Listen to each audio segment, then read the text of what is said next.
Now let's go back into history to the foundation that began it all, the conspiracy. This was a conspiracy to blot out the true name of Yahuah, the true creator, because the Pharisees, the rabbi Pharisees during those times wanted to establish their own system away from the system of the created order.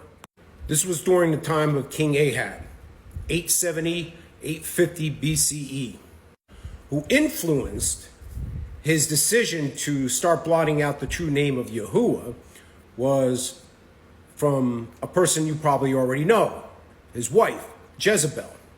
He began the foundation and the promotion to start worshiping Baal over Yahuah.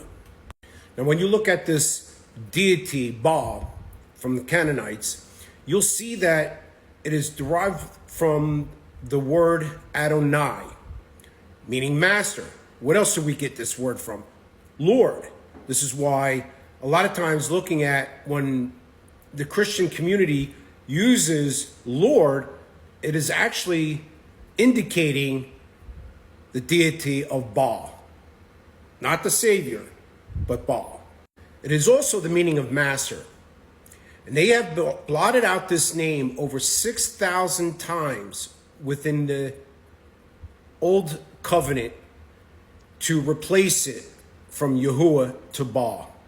Now, during the mid-700 BCE, you had Jeroboam II, which was continually promoting this Baal.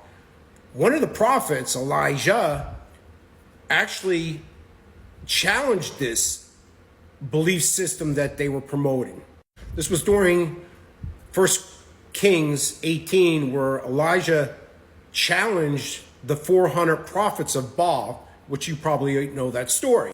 Other prophets like Amos and Hosea was condemning the people of Israel for forsaking their worshiping of the true Yahuah to now the Canaanite pagan deity of Baal.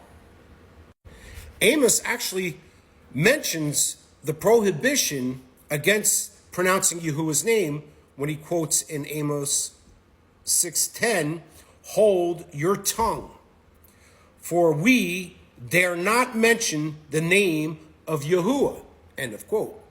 And while these prophets did not actually speak or mention a conspiracy, we could see that within the scriptures that Jeremiah and Ezekiel did.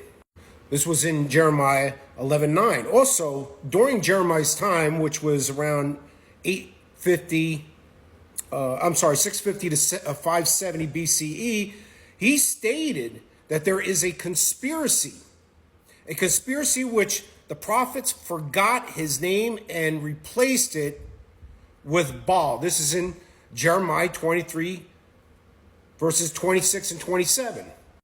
Moreover, we could see that the prophets of Baal threatened Jeremiah with death if he continued to prophesy in the name of Yahuah, the true name. This is in Jeremiah 11:21. Then Jeremiah disclosed their intentions by stating, quote, "How do you say," now he's speaking to the prophets of Baal, "how do you say, we are wise and the Torah is with us? But look, the false pen of the scribes worked falsehoods." This is in Jeremiah 8:8. Later, in 590 to 570 BCE, we could see Ezekiel. What did he say? He stated, quote, "There is a conspiracy of her prophets in her midst," Ezekiel 22, verses 25, 26, in her midst, which is Israel. These are the beginning of the breaking away of the true belief system from these Pharisees, these false rabbis that are proclaiming a new name and a new religion.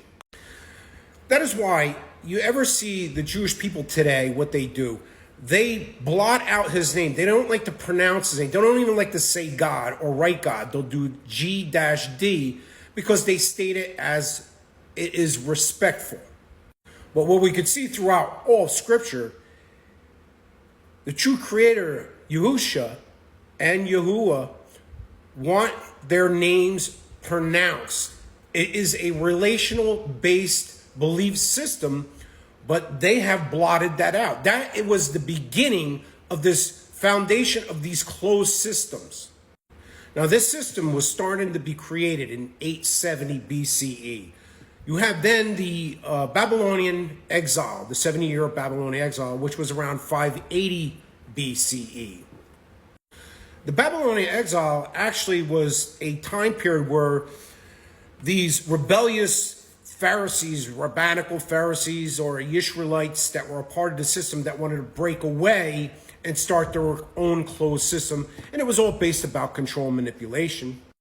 And from then, we have decades of just this continuation of conspiracies and submission of the people not to pronounce or recognize the true name, because there was power, there was belief, there was freedom behind this.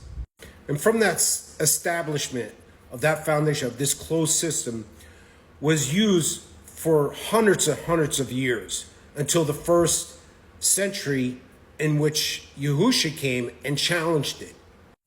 And from that point, we then have the other branches of basic religions that were formed, like Christianity. But this was the core. This was the core. This was the beginning of the rebellious, I guess, nature within humanity against the Creator, or besides being the rebellious within Adam. But this was the true set-apart system that would not be a part of the true Creator, of Yahuah. And from this point, later on, we will discuss the other systems, especially with Christianity and how it was formed and the reasons why it was formed. Because remember, it's also a closed system too. It's not a part of the true belief system that was derived from the ancient Hebrew system of the Israelites. And we'll discuss that next time. So shalom, everyone.